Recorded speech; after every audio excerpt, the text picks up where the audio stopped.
letter from Jaguar in which they were threatening to cut off all their advertising. Literally, when you're driving down the freeway at 60 miles an hour, I mean, it's like you're at an idle speed. It's like 1,000 or 1,200 RPM. It's all it is.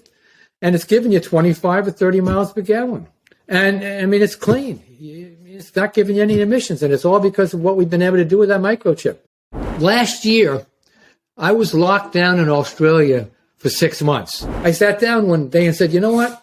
Road and Track, as a magazine, has lived through the major significant events that have taken place in the auto industry over the last 70, 80 years. What was called the Woodward Garage, which essentially was a small, nondescript building on Woodward Avenue, but off the main campus in Highland Park.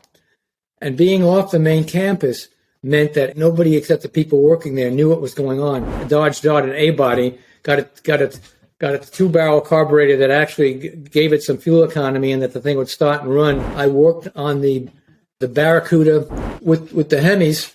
In order to get the horsepower that they were looking for, you had to have big valves. Well, John, you see, we made an agreement before your early onset to do a little recording here together. Jeff Stearns. Jeff Stearns.